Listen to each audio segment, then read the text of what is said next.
Welcome to the Johnny Dell Football Academy podcast on the channel that's trying to answer the whys and hows of the game by talking through and dissecting game film and diving deeper to explain why the X's zig and the O's zag. I am Adam Marino, joined by Mr. Johnny Dell, and we are reminding you, as always, the most fun way to watch is on YouTube, where we go live. There you can comment into the live show. Be sure to hit the notification bell and turn on your notifications so you can be a part of the conversation. We also stream live on Facebook and X. Also, the audio versions are always found on Spotify, Apple, wherever you get your podcasts.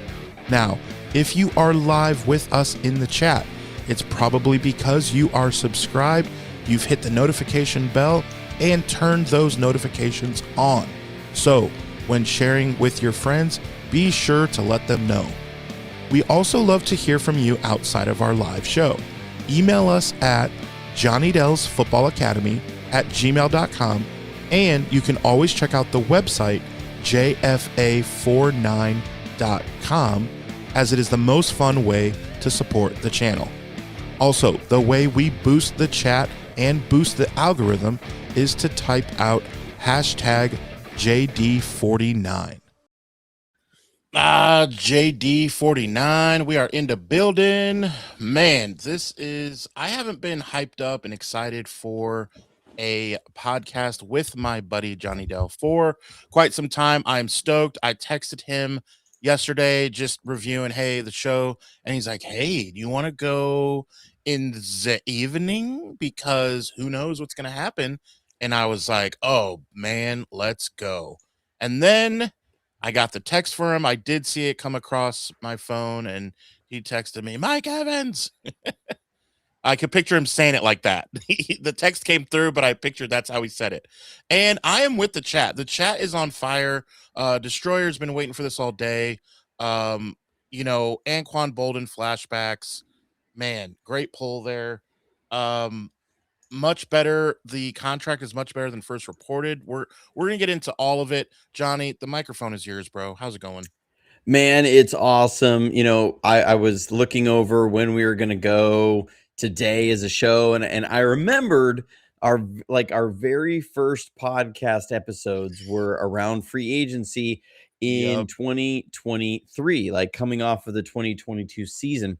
And I remember one thing we did is that morning we recorded an episode. We weren't going live at the time, and we recorded, and I was like, I just don't see the 49ers as making a big splash this year. I don't think they're going to really do much. I think they're just going to sit pat, run it back. They were just a Brock Purdy UCL from going to the Super Bowl. And so I don't really think they're going to, they're going to really, make things more sustainable for the future.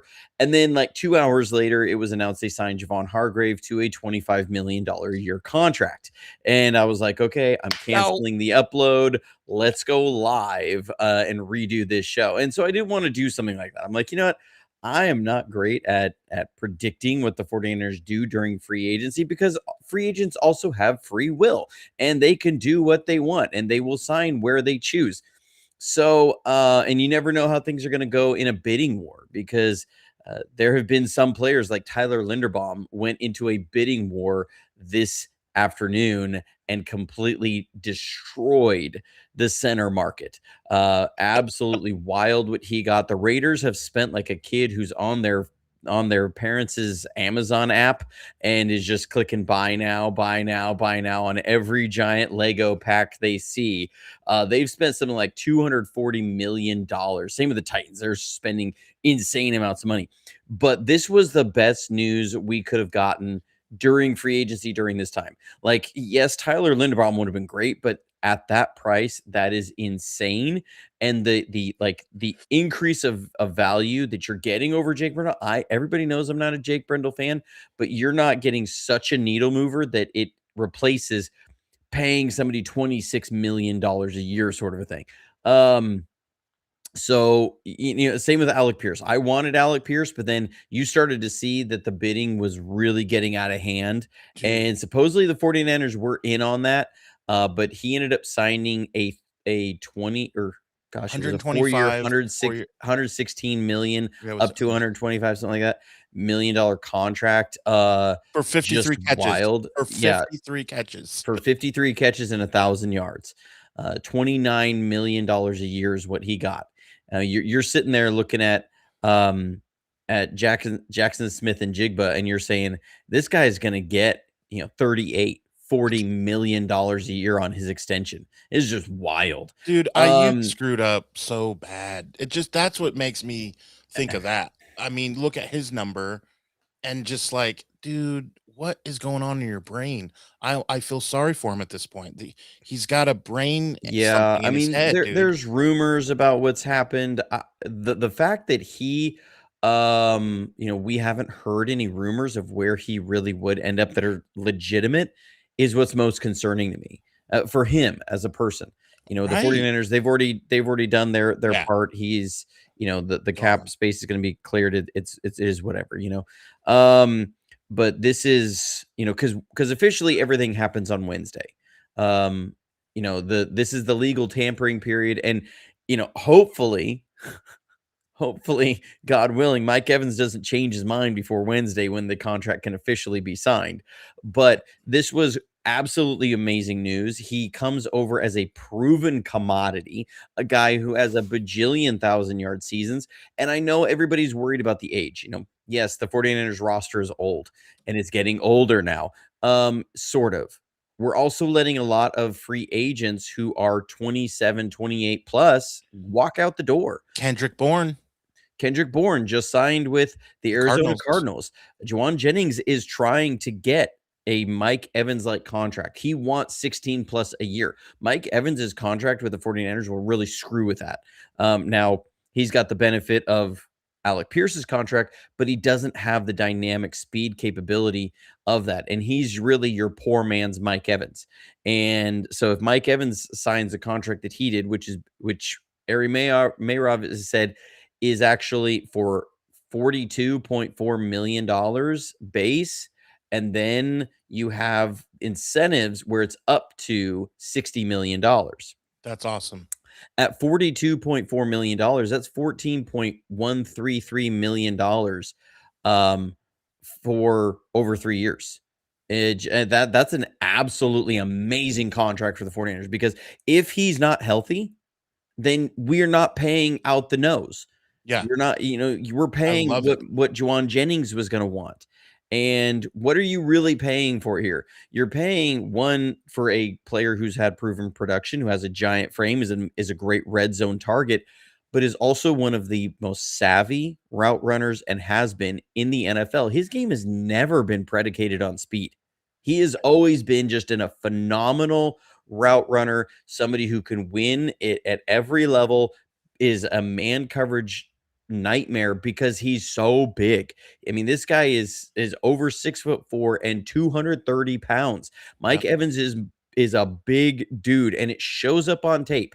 He is still got that frame and got that size, and he's able to still produce. This is basically, if we put it in Madden terms, Juwan Jennings is an 81, 82. The 49ers went and signed a 91 overall to do the same role.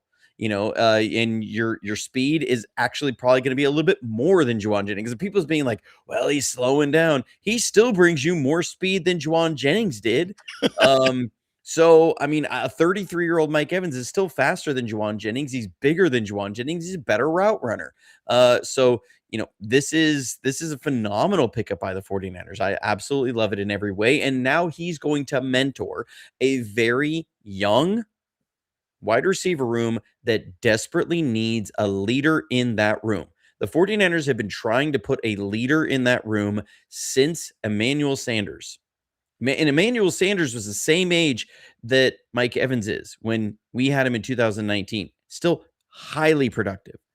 Anquan Boldin was the same age that Mike Evans is when we signed him during the Harbaugh years, and he was hugely productive and a very similar kind of player, right? Big guy, big frame. Now, Mike Evans is a lot taller than Anquan Boldin, not as thick, but Anquan's game was never predicated on speed.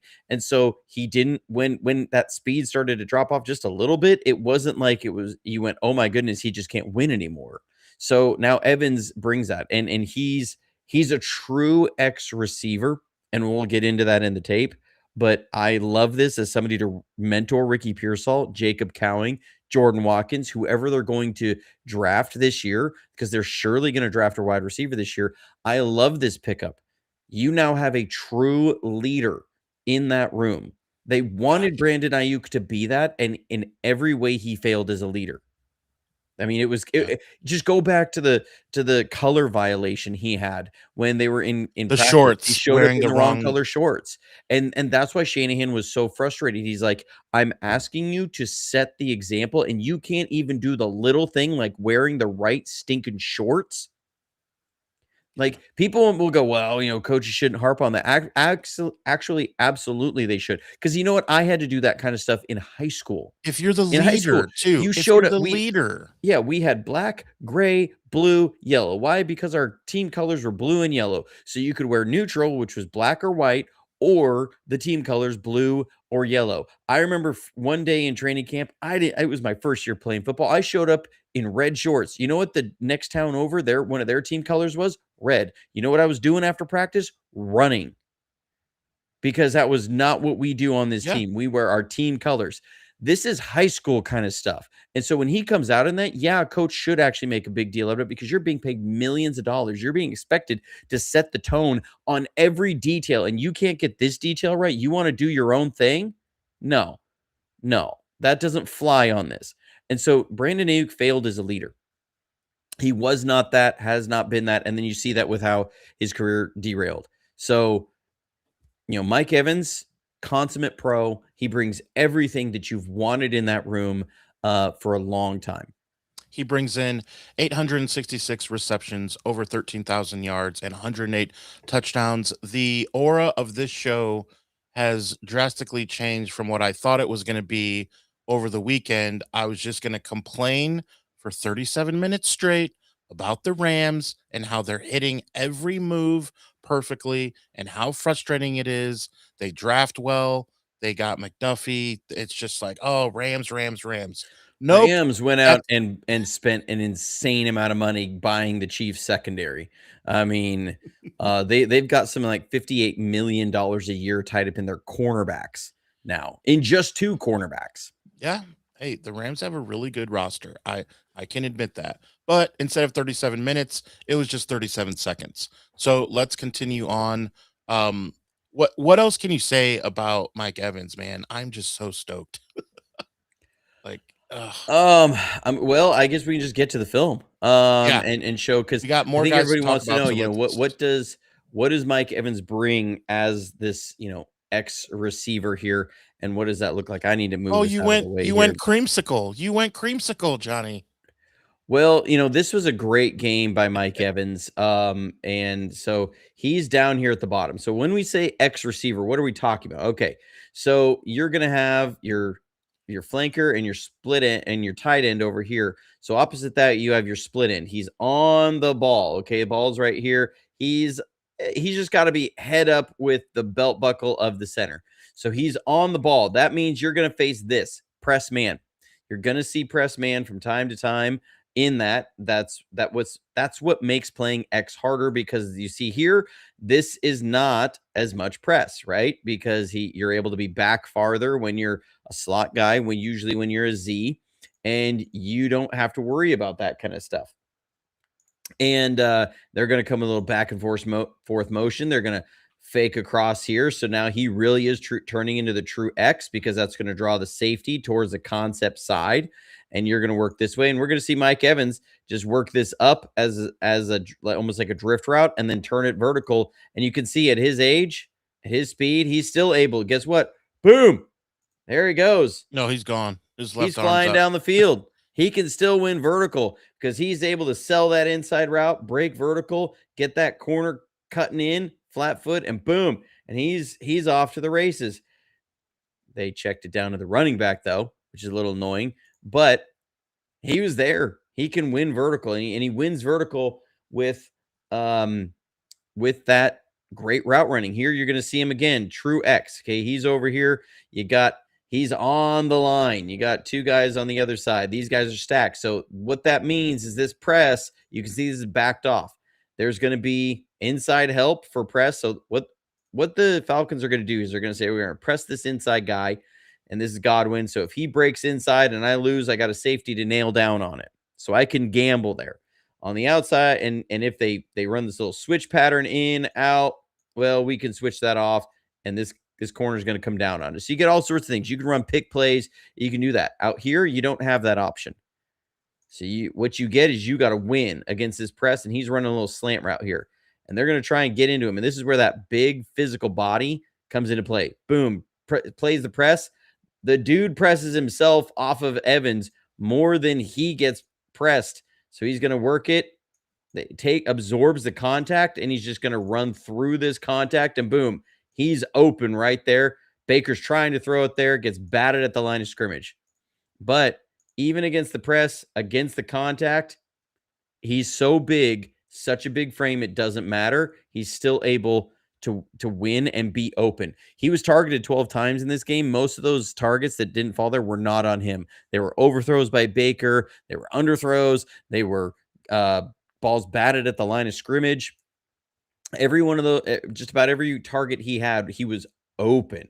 You're going to see him here. This is the kind of route running we have not seen from a 49ers receiver really well at all, especially again as the X. So you have here, you have the 3 receiver side, 2 receiver side in your empty set. He's on the line of scrimmage again, facing press. Okay. So this is something the 49ers have struggled with for years, is guys that consistently can be open no matter what against press coverage. He's going to run a little drift route here, so we're really familiar with that. They're going to hit this, or really it's, I guess, a basic route. So look at how he turns this corner around. This is savvy route running. So what he's going to do is he's going to attack this guy's outside hip, and he's going to wait for this guy to commit, turn that hip inside. And once that happens, he breaks vertical. The corner's got to turn around. I mean, when a guy has to turn their back to the receiver, boom, there it is. You've won, because this guy's going to have to try and turn and follow. He's immediately in a trail. So here he comes. Boom, breaks it. He's open right here. This is where Baker wants to go with the ball. It's open. He's there. And Baker his arm gets hit when he throws. But you can see the separation that's there. You know, he is open. You see this with Brock. Brock's going to lay this in here, hit him in stride, and he's going to take this and run, take it here, run vertical. He's going to get a few extra yards after catch on here. You'll love it. This guy can play. Okay, so now we're going to see him here. They're going to run a little motion with him. And I think, or he just runs vertical. I can't remember exactly. Oh, yeah. So he runs. He's going to run through here and just picks up illegal contact. Boom. There it is. All the way. He's running here. This corner is going to flat foot because he says, well, this guy is so good at these routes. I'm going to squat on these. And then what does he do? He just runs right through it. So the moment you squat on him, he just runs right through it. And there's the hanky on the field, draws an illegal contact, 5 yards, automatic first down. That's a thing that doesn't show up in the stat sheet, but he brings. He is a receiver who will draw contact in the secondary, draws penalties. Okay, so here he is. They're going to put him in motion, get him on this off coverage. He's going to run a little Omaha route, break it 6 yards, roll to 10. And this is just smooth route running and a big catch radius, and it's just easy pitch and catch. Okay, I'm going to give it a pause because I'm going to cut this clip and share it on X when we're done here. Man, church is in session. Okay, so one Eric Crocker, love Crocky, he posted on X last week. He was asking about, a true X receiver, and is that really something that means anything in the NFL anymore? And I put a response in there. We had and he kind of responded to that too. And what this means, this is a perfect example. So I got him already circled here. I'm going to double circle him. So he's on the single receiver side, far hash. He's on the field side, away from a 4x1 set. So The Buccaneers have 4, and he is the lone receiver to the other side. So what the Falcons can do is they can do one of two things. They can say, okay, we're just going to single this guy up because there's so many different picks and stretches that they can do out of 4. We're going to have this safety cross key. We're going to then bring a coverage over here where we're going to roll coverage to that side and put 5 over 4 or 6 over 4 and really swamp that coverage. If you're okay with your corner on the backside, this is Kobe Bryant, if you're okay with him being manned up against that receiver, that X receiver.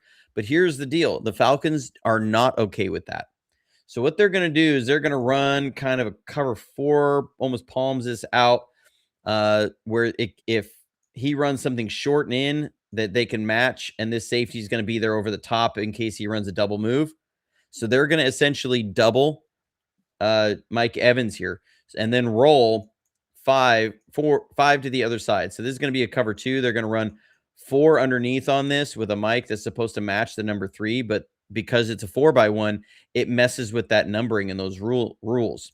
So your number 3 is actually your number 4. And so that throws this Mike off on this play. We'll see that. And what some teams do to account for that, again, is they'll man up this backside and say, okay, you're going to account for number 4 coming across the field so that we can still play all of our other rules. What the Bucs are going to do here is they're going to run Evans on a little slant and go almost a sluggo. They're just trying to run him vertical and draw this safety over, because what they're going to do on the other side is they're going to run a little dagger. They're going to run an influence post here, kind of a far pylon route or through route, and then they're going to run a Dover in behind it or dig. Okay. And so here's where Mike Evans does affect this play.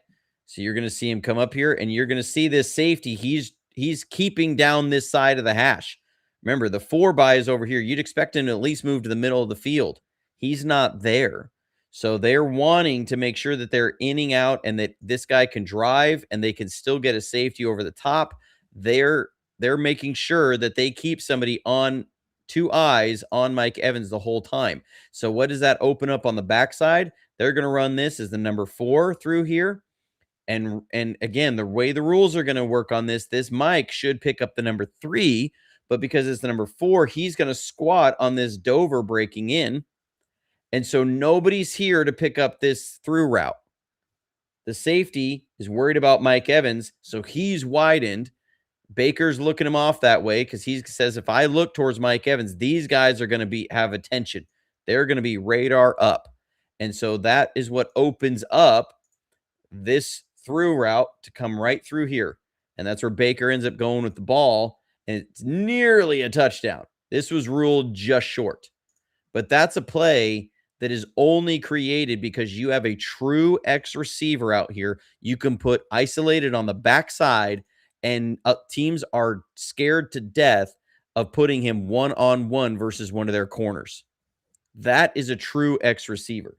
That's somebody that you really love to see able to do that. You're going to see him again over here win on another Omaha route.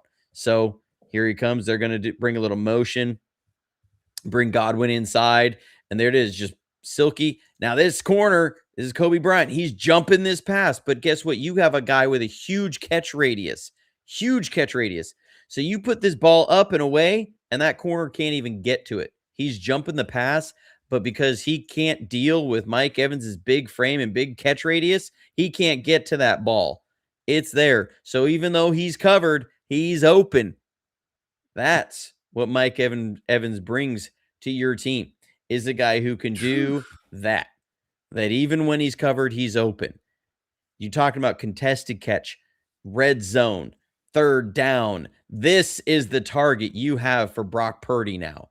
A guy who can line up like this, and even when a guy undercuts the route, he's so tall, you put it up over that guy, and he can go get it, because very few corners can get that ball there. This is the problem that Mike Evans creates for teams, and the problem he's going to create for 49ers opponents this season, which is just awesome to think about.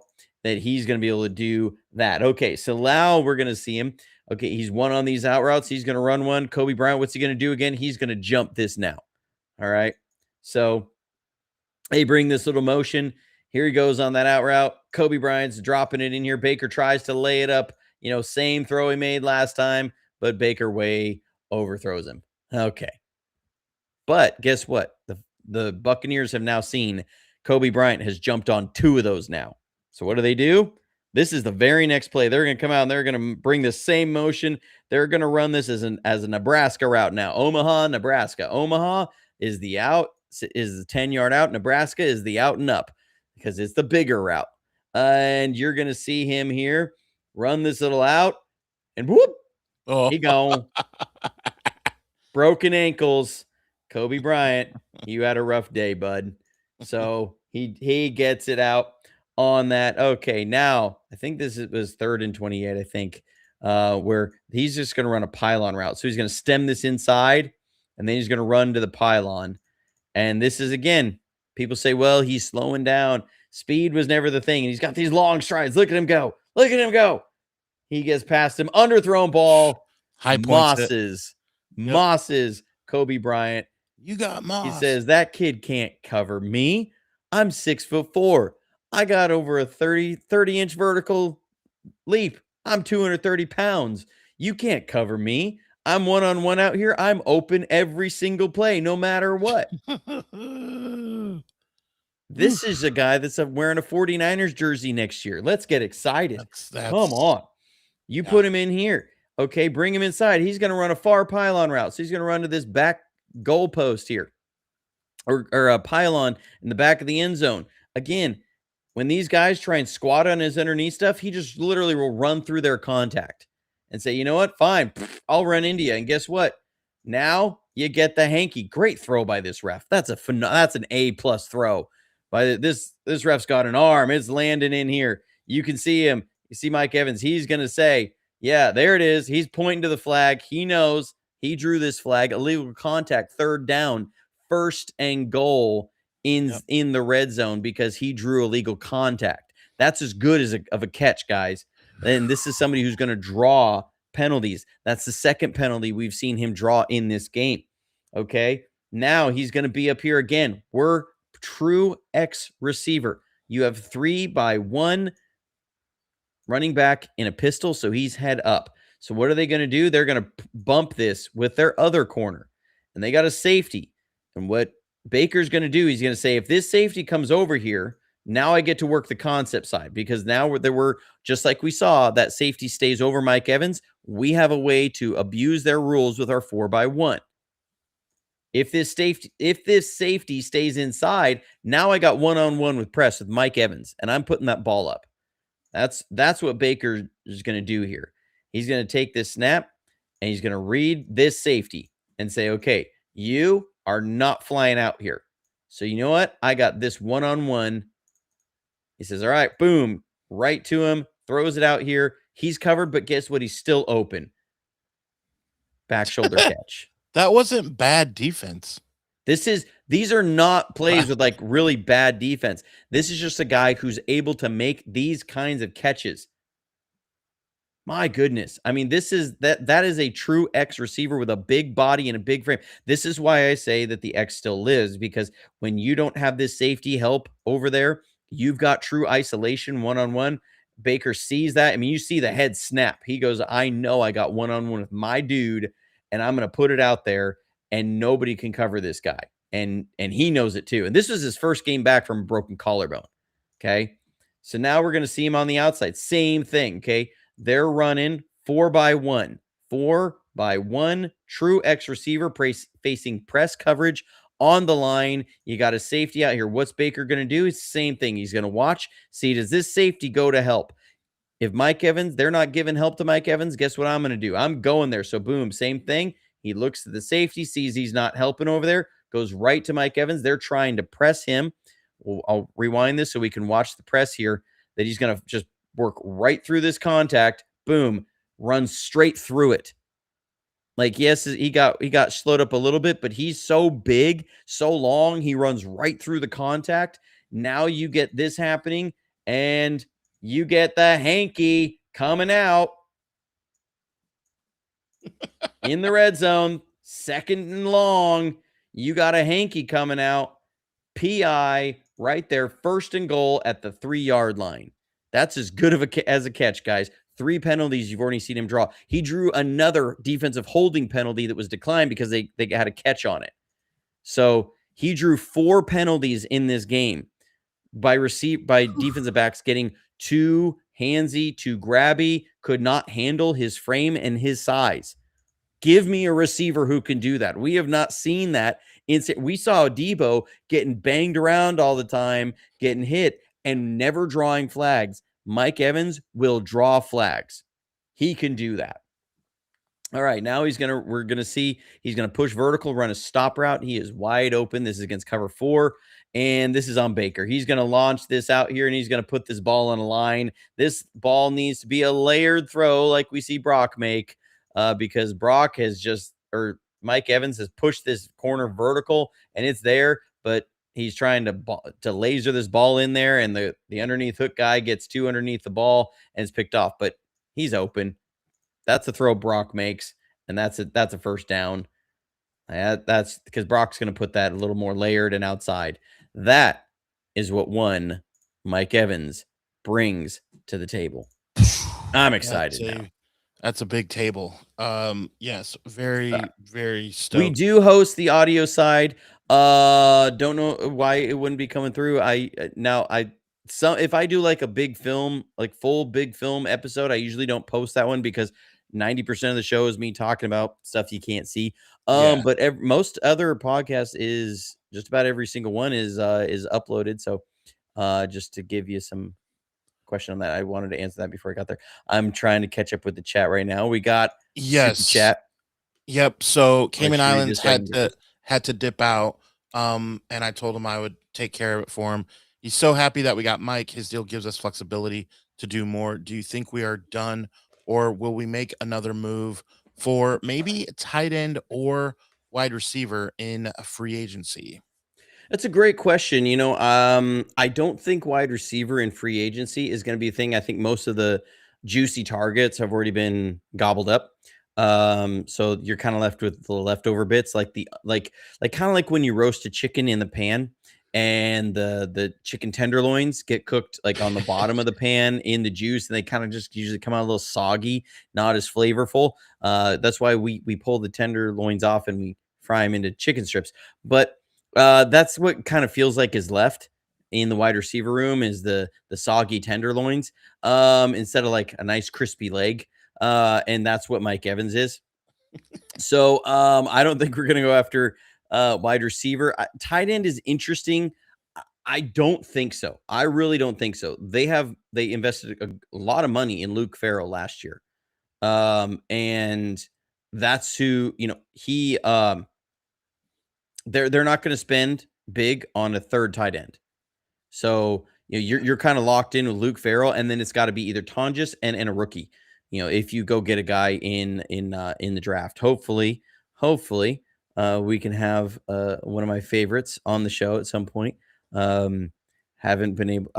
That's all I'll say. But everybody knows I love that tight end from Stanford. Sure love him. Would love to go get that kid. I think if they go anywhere, it's going to be corner, which is because they've been linked to a bunch of corners in this free agency. Now, what was interesting is they were attached to the kid from Jacksonville who didn't exactly go out and get a really big contract. He got like maybe third corner or low starter money, and the 49ers were interested in him. So I think that what they want to do is I think they want to bring in somebody to compete with Renardo Green if they're going to go deep in free agency, unless they were to trade Renardo for some reason. That has been a buzz that's been out there. I don't know how. It's been one of those things of like that they're actively shopping him. It's more of what's been put out there is that they're open to trading him. This feels like a ploy to really try and light a fire under Renardo Green. Is they don't want him to be another Ambry Thomas. They want him to be Diamador Lenore. And look, teams and coaches will play head games with these guys. Patrick Willis talked about that Mike Singletary purposefully wouldn't call him by his right name, like kept calling him either Mississippi or 52, like wouldn't call him by his name, sometimes called him by the wrong name all throughout training camp until he landed as number 1 on the depth chart. And the day he was number 1 on the depth chart, he said Singletary started calling him Pat. And he was like, "Oh, you actually know my name?" He's like, "Yeah." And, that's how it goes. That coaches will do this kind of stuff. They want to always, this is a high competitive game. They want to push this stuff. So I think they want to bring in a veteran to push him, is what I really think. So I would look out at corner. I think defensive line is something that they want to get another rotational piece.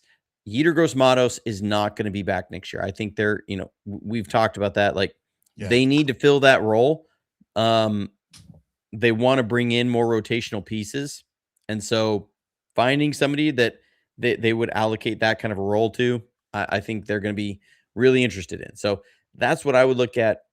Like a mid-sized defensive lineman, somebody around the 270 to 285 range as far as weight, can rush from the interior, can play games of there. I see somebody like that as on defensive line or corner. That's where I think they go in free agency. Want to get to this other one from Rick James Franco. Yes, we know that is the doctor is real in. He's gonna snag those high point digs like a champ. Brock loves to give his guys a chance. Yeah. And this leads me to thank you for the super chat, Johnny. I want to tie in another comment to this from the good doctor because if you go a few more comments over, Wolfson28 says during your breakdowns, you mentioned Jawan Jennings not doing the little things to protect his quarterback from picks. Is this stuff by Evans the stuff you were saying Jawan Jennings was missing? And this 100%. yeah, I can answer that, and I'm not the guru. I can easily answer that. Like, yes, that's what's so great when church was in session and you were going through the film. I was thinking the same thing as that comment came in. Is like, think of the confidence factor for a Brock Purdy. He already loves to give his guys a chance, which is said in the super chat. Okay, well, you have a guy like this that can a Bolden, a Moss, whatever type of guy, a TO that can go up and just be like, nope, I'm not covered. See, let me prove it. Boom, catch. What does that do for Brock Purdy's confidence? He's already super confident. He got the bag. He's confident. He's very confident. He's doing the Dougie. Well, and he not only confident, if he sees a window, he's an aggressive quarterback. Yes. He's going to go for it. I put it out there last year, I think it was around week 11, week 12. At that point in the year, Juwan Jennings and Ricky Pearsall, I think, accounted for 9 interceptions our quarterbacks threw. I remember talking and through Juwan that. Jennings, I think, was 6 of those, and 3 of them were to Ricky. And Ricky hadn't played a bunch of the games.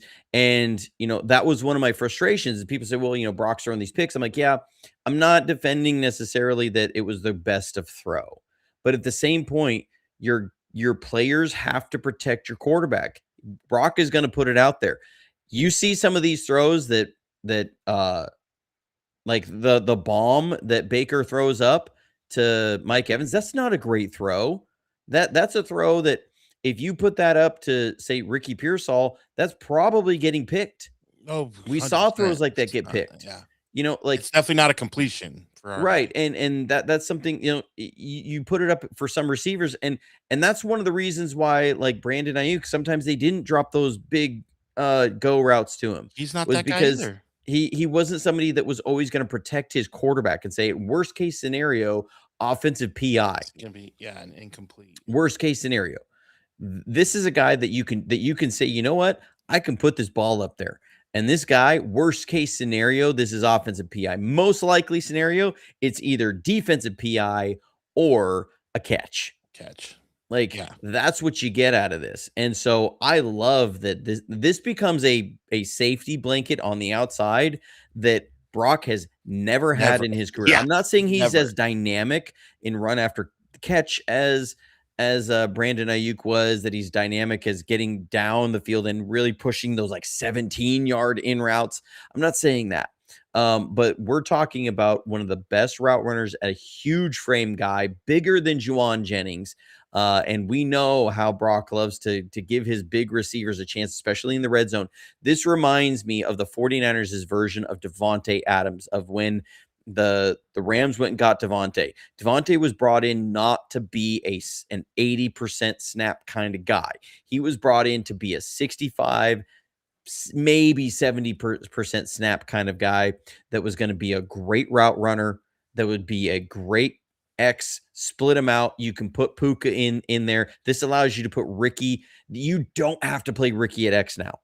You can let Ricky play Z. Right. You can let Gosh. him move around in there. You can put him in the slot. You can put him outside. You can put him in Where he motion. You can do belongs. all the Where he things belongs. that you can let Ricky do. You can put Jacob Cowing anywhere on the field and have that speed that takes the top off. And when they're sitting there rolling over to Jacob Cowing, or they're rolling over towards Ricky Pearsall, you now get Mike Evans one-on-one. When George Kittle is over there, you get to now get Mike Evans one-on-one. And we saw this kind of stuff in 2023 when the 49ers went into Philadelphia and they absolutely decimated the defending Super Bowl losers, the Philadelphia Eagles. And one of the ways that game started out with the decimation of Philadelphia was that we came out, started running 4-by-1. The Eagles and their defense, they rolled coverage towards the 4 side. Brandon Ayuk, they singled him up on the backside, and Brock Purdy hit 3 passes early in that game straight to Brandon Ayuk because one-on-one, they could not guard him. Now you have that kind of option again. We have not had that kind of an option since that year. And that is what is exciting about this. So I'm all fired up for this. We are all jazzed up. Now, I gotta say, Glass City is more around my mindset. We talked right before the show, right before we clicked go and start. I was like, Dre Greenlaw, and you weren't having it. So tell Glass City, because he checks in with a super chat. Thank you, man. Greenlaw return? Question exclamation.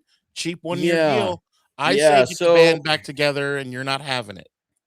well, here's the problem is that Dre Greenlaw has missed 49 of 119 games. I think it's Yeah, or 40 but of he's cheap. 119 But games. he's cheap, Johnny. No, not 40. He's missed 40% of his games. Well, I'm he's trying to missed remember. maybe I ran the 80%. numbers It earlier doesn't today. matter. It doesn't matter. It's Dre Greenlaw. It doesn't He's matter cheap. that he's missed 40% of his games in his Cheap. career. He's cheap. He's not He'll be cheap. cheap. He I would don't. be. Well, okay. Even if you're paying him $6 million, you're putting a roster spot there, and you're getting 40. And now, what are you doing in the chemistry between D. Winters and Fred Warner? Are you bringing him in to be Fred Warner's backup? I don't see that. I don't see him. He left because he wanted to go run a linebacker room.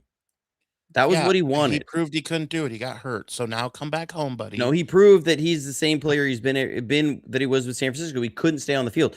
Out of the last 5 years, he's only had 2 seasons where he has played more than 8 games. I am 100% with you, but when he only cost, a nickel and a vending machine, like, okay, I mean, talk Well, he only about played taking 8 a games flyer. last year. He only played 3 games the year before. He played 15 games the year before that. He played 14 games the year before that, and then he played 2 games the year before that. He's never played more than 15 games in a year, and hasn't even made it through he hasn't even made it through more than half a season in 3 of the other seasons out of the last 5. Like, he just doesn't have the ability that you need, which is availability. So he's rested up. He's got those fresh Look, legs. I think Okay. the chat might be torn. Let's start a hashtag here. I'm gonna say let's just simply yes. Hashtag yes or hashtag no. I'm just curious. Look, at the end of the day, Johnny, I don't disagree with you. I don't disagree with you, but I'm interested to see what the chat thinks. So just hashtag yes or hashtag no. Should we look at Dre Greenlaw? I want to know from the chat, not a bunch of, I don't need 19 sentences, just yes or no. What do you guys think? Hashtag yes or hashtag no if you think we should look at Dre Okay, what do we Greenlaw. define? What do we define as a cheap deal? Well, and we can talk about that. Don't bother me. What's up, my man? He says no. Wolfson 28 already with a yes. If it's cheap, yes. That's what people are saying. Give him a $6 million deal, the doctor says. We got a couple no's. 6 million is too much for me. Glass City's even saying no. Glass City, you were the one that Glass City, you're killing me. Just saying. Just saying. Says no, but puts the super chat of like return. All right, you do you, bro. I guess a cheap right, Greenlaw so- with Fred can be intriguing. So, I mean, let's put this in perspective. Do you think he's going to take less than Levante David? No, he's smart. If he's smart, he's Okay, not do going you to think he's going to take less than Ernest Jones? No, you can Do you name think he's anyone. going to take less than Devin Bush? Look, you can say the guy. No. John Smith. I'm The putting answer's gonna be guys no. that are in a specific price range that we're going to comp his contract. Okay, do you think he's going to take less than Devin Bush? How about $500K in the new McDonald's burger? Do you think he's going to take less than Alex Anzalone? No, no. Who just signed with the Buccaneers? No. Okay. So we can understand that Alex Anzalone just signed an $8.5 million contract. That's what his per year is. It was a 2-year, $17 million contract. Bobby Wagner is on a 1-year, $9 million contract. Levante David is on a 1-year, $9 million contract. Ernest Jones is on a 3-year, $28.5 million at $9.5 million a year. So this is what I'm saying. Devin Bush is on a 3-year, $30 million contract, so $10 million a year. TJ Edwards, 2-year, $20 million contract, $10 million a year. I like Okay. TJ Edwards. So if we're going to say what is a cheap contract, what do you think if Dre hits the open market and he's released? You're going to compete with Robert Saleh in Tennessee for him. You they know spent that some money. Tennessee spent some money. They did, but you know that if Dre's out there, do you think Saleh doesn't offer him 10 mil a year? Okay, so to bring him back, you have to offer him $11 million for the year. Do you offer that to a guy who has missed 40% of his games? I don't. And that's why that was one of the reasons he left. Now, again, apparently the 49ers last year offered a better contract than the Broncos, but he wanted to be the dude. I think the destination that makes 10 times more sense than San Francisco is Tennessee. We cannot offer what Tennessee can at all. He can be, I'm going to be the man on that defense. He can be the guy. He's going to be the green dot guy there. He can get money that we're not going to give him. I say, in Terrera Dome, I appreciate the optimism at $2 million. $2 million, yeah. But let's put this in perspective. Isaiah McDuffie is making $4 million a year. Who? Drake Thomas is making $4 million a year with the Seahawks. So, yeah, Devin Lloyd is making $3.234 million a year with the Jaguars. You would be paying him less than many rookies, guys who are on rookie deals. So, I think I just don't see it as a fit there. I don't think it's realistic. So I'm not going to sit here and say, yeah, let's bring him back. I'm not. It's not realistic, and I don't think we'd be wasting his time and our time. And there's no situation where I can see it happening. Well, it might be time since Niner Way alluded to it. I do want to bring up Vidarian Lowe. We do have one more super chat from Glass City. Oh, yes. I don't want to miss it. He said they are linked to Jalen Carter. And yeah, I've seen that. I bet you the 49ers called and said, will the 4th round do it? Because we just got 3 fourth round comp picks, or will a couple fourth rounders do it? You know, the Eagles are really facing the reality of a salary cap.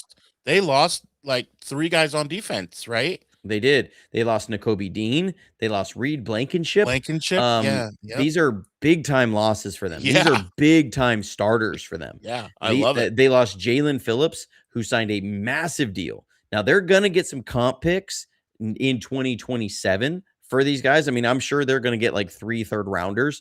So that'll help them going forward. Tara Dome has seen the light. Okay, if you put it that way, 10 million is way out of my price range. Yeah, you see the light. I've seen the light. And the Eagles just paid their guy Jordan Davis. So you know, they've got to pay guys. They do, and they have these void cap bombs about to go off. Like, they really are facing up to the problems that Howie Roseman's constant aggressiveness has made. Good. Now, again, Good.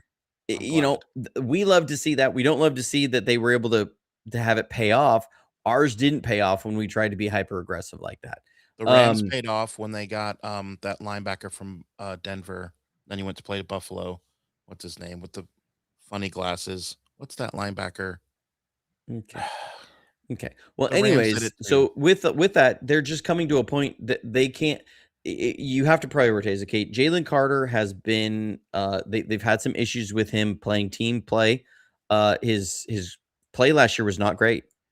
He's had character issues.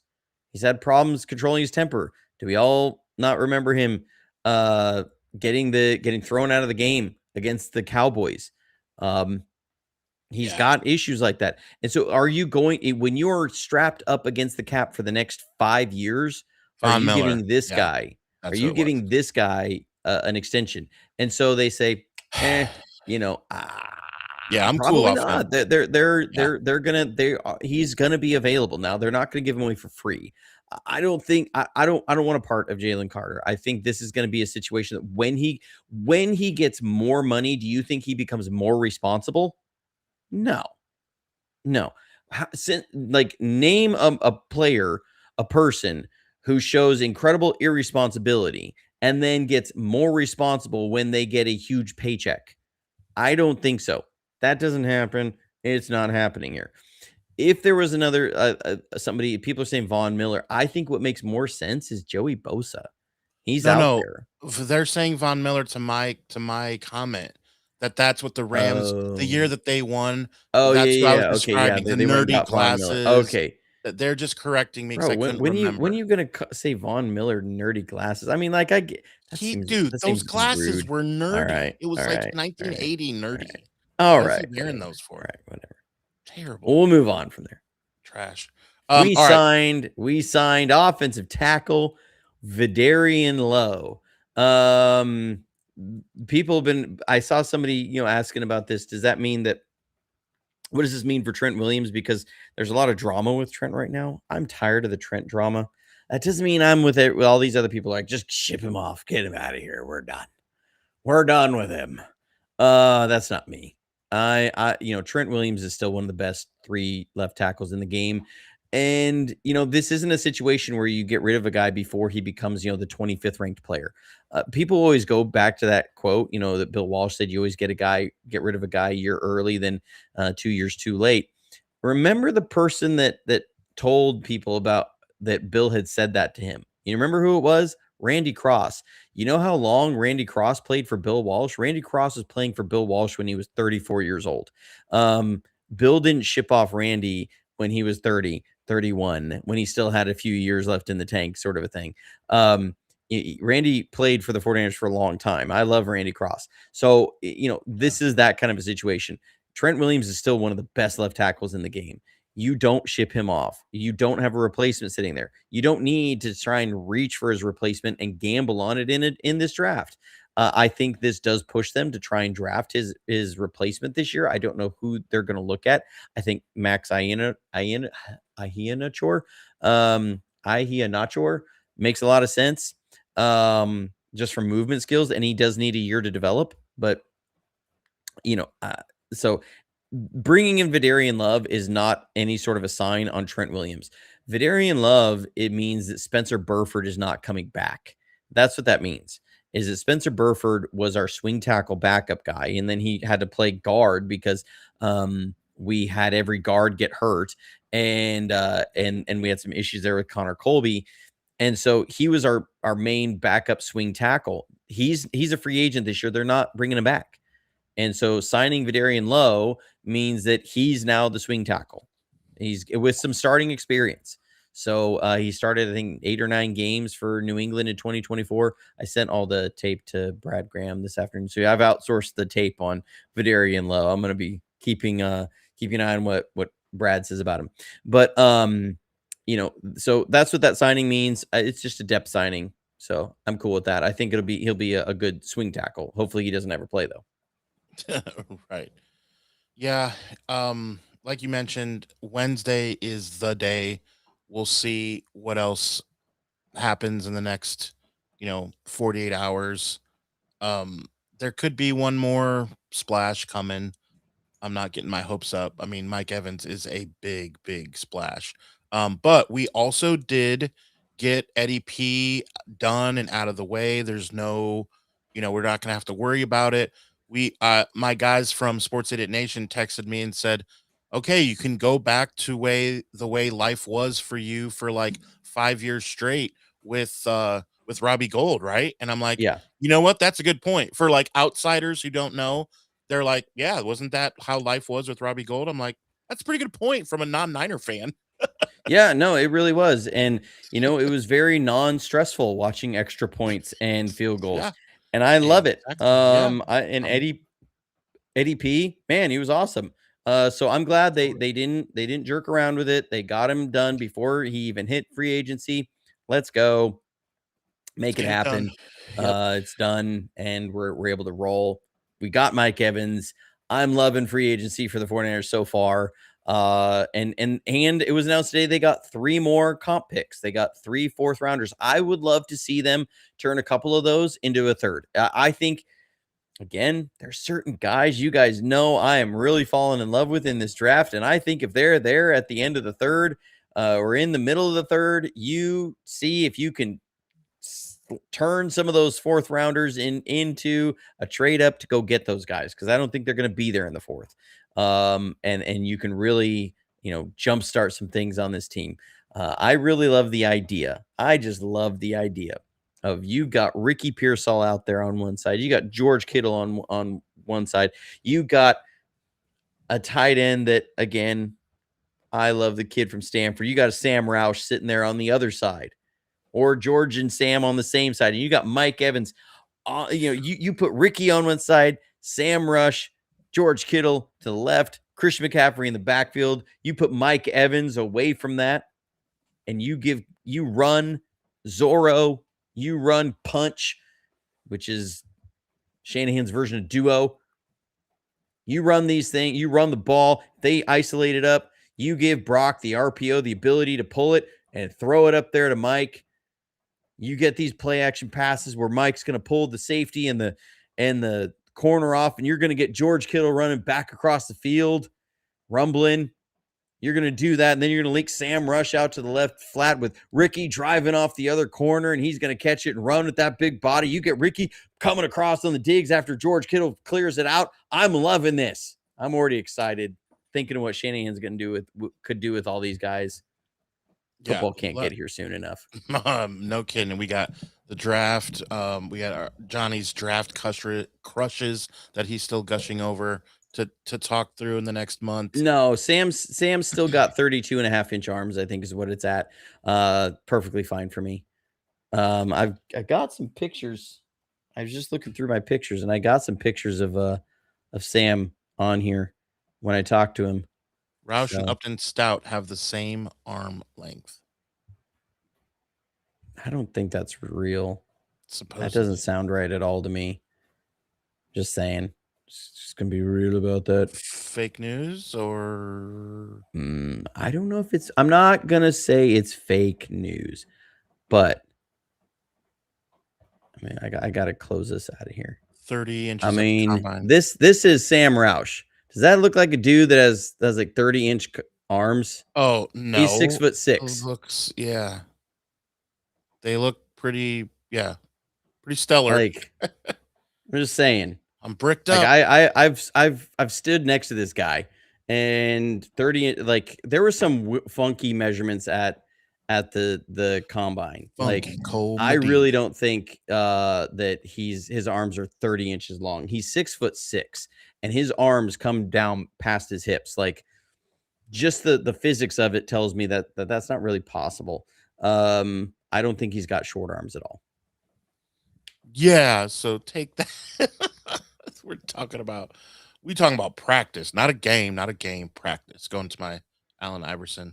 All right, so Johnny, I think we might just need to be on standby. Let's agree to check our schedules. If a bomb drops in Niners lap that Yeah, we get yeah. someone big, just this is why reason number 832 why you need to not only take your phone, show it to people wearing Niners gear, but make sure you hit the notification bell because sometimes we come out of nowhere, sometimes we go live at a time It's that you true. would And least look, expect. Adam always talks about how he does this. For the first time, I don't do this very often. I actually ran into a 49ers fan this weekend, Oh, do and tell. I told him. Now, I didn't tell him it was my show. I just said, "Hey, you want to see some 49er stuff? Check out this YouTube channel. No Got some way. interesting stuff." I did. I didn't tell him it was my show. I will also say, back to the shout out to Cayman's Island, who gave us the great Super Bowl super chat. I was able to meet up with the one and only Cayman's Island this weekend. We saw Nice. each other in person, did the bro Nice. hug, we dapped it up. It was awesome. Okay. So Love it. go click on his icon, go subscribe to his channel. He's going to give you some rundowns of what he thinks every time the 49ers do anything. And we don't always agree, and that's fine. Yeah, And yeah. that's fine. Yep. Usually I'll give him some we'll have some constructive back and forth, and he ends up seeing the light. And I'm just kidding. But no, I it's usually great. do. Love talking. We were able to razz an Eagles fan together. It was beautiful. Oh, It was bliss. fantastic. So yeah. Johnny Dell showing us a picture when he That was was younger. not that That was was so not scary. me when I was younger. I promise you that. I Hugo. promise you that. That was definitely I did not expose myself to a fan. I refuse to expose myself to a fan. Oh, And man. I'm just saying. But no, That that reminds me of definitely was not Cleveland. me when I was younger. Sam Roush is built like a freaking brick house, man. That dude Love it. is a he's a specimen of a human being. So yeah, I love me Love some it. Sam Roush. That I've made reached me out think in of more ways than one to see if I can get Sam on the show. I would love to have Sam on the show. So and he didn't expose himself, nor did I. In when I went to a game in Cleveland, and someone said, "Are you Adam from the Johnny Dell Show?" Dude, that just made my whole decade. Like being recognized, I was like, "Why, yes, I am. Would you like to take a picture?" They're like, "Oh, yes." They're from the UK. I think I told that story the day after that game. All right, international speaking. fame, my Yeah, goodness. man. Yes, the man of mystery, if you will. All right. So another podcast to tell you about, and the reason being is you look at this number. I think we're at 288. Am I mistaken, Johnny, on this program? Yeah, yeah, 288. Man, yeah. that's a ton. Now, let me just. I'm not a mathematician, but we started way back when, and Sports Idiot Nation is not even 2 full years old, 2 years old. And this Wednesday, 2 days from now, March 11th, will be episode 200. Episode 200 is coming this Wednesday. So check that out. I'm going to tell a fun story there. Um, but yes, love being on the show, of course. All right, Two so eggs. I think at this point we just got to say hit the notification bell, and we don't know when Yep, we're going next because we don't yep. know what Lynch is up to. We just don't know. He could be in the East or he could be out Come of the on, West. We John. don't Let's know. do something. Yeah, I'm in it I to will win it. say it was hilarious watching the first 4 hours of free agency and everyone going, the 49ers aren't doing anything. They're just being ridiculous. That- We're, of course, we're not going to do anything. yeah, that was me. Oh, we signed Mike Evans. I was like, We're going yes. to the Super Yeah. Bowl. Like, it was amazing. Man, I think we leave us with the good doctor saying, "Don't be an idiot." Okay. So- I'm sorry. I can't leave this unreplied to. Roush is not considered. Who is telling you that he's the 12th best tight end coming out? I need to know this because what I've looked at, they have him listed as the fourth aggregate by aggregate, the fourth best tight end coming out. And what I look at is he's on my board, the number 2 tight end for the 49ers. Okay. There's obviously Kenyon Sadiq. Kenyon Sadiq's going top 15. Yeah, Okay, yeah. somebody in there is grabbing him. He's not. The combine he put on, He doesn't somebody's getting count. him top 15. He doesn't even count. Okay, so he's off the board. Yeah. The next 2 guys is the kid from Ohio State, who he is a receiver first, not a good blocker. And I'm blanking on the other guy. He's the same thing, receiver. Like I looked at him for a short period, and I was like, they're blocking not he's great got at all. They are movement guys. They are movement tight ends. They're not inline blocking tight ends. If you're going to play tight end for the 49ers, you must block. Sam Roush was a primarily inline blocking tight end. The passing game for Stanford was awful. It was terrible. They threw picks like they were giving out Chrysler 300s at an Oprah show. It was ridiculous. So, so yeah, Max Clare is the kid from Ohio State. And so no, Sam Roush tested as like in the top 10 of most athletic tight ends ever at the combine. Like his athletic measurables were similar to Brock Bowers, Sam Laporta, George Kittle. Like these were his kind of athletic comps coming out of the combine. And he's 267. Like there's no other tight ends that are like that have really good blocking ability that are over 240, like over 245, that are in the top like kind of range of athletic tight ends. Once you start getting into the guys that are 255, their athleticism just drops way down. I think the only other guy that makes kind of sense is Nate Borkesher. He's from Wyoming, or Texas A&M. Anyways, it's Nate Borkesher. But for me, when I look at who fits the 49ers, Sam Roush is your dude. Like the 3-cone, the quickness, the vertical, the explosiveness, the drive in the legs. That's your dude. Like that is a 49ers dude. And I can't reveal everything I've found out about him. But this is a kid that the more I find out, the more I absolutely love. Absolutely love. And there are deep connections between him and John Lynch. But hopefully I can get him on the show and let him explain himself, and we can go through some of his film. We'll see. Okay. We'll see. All right. Farscape Forever says, hit the bell for Dell. That way, don't miss Adam in the evening. That's right. Adam in the Eve. I get it. I love that. All right. So in the meantime, in between time, stay safe, stay healthy, and as always, go Niners.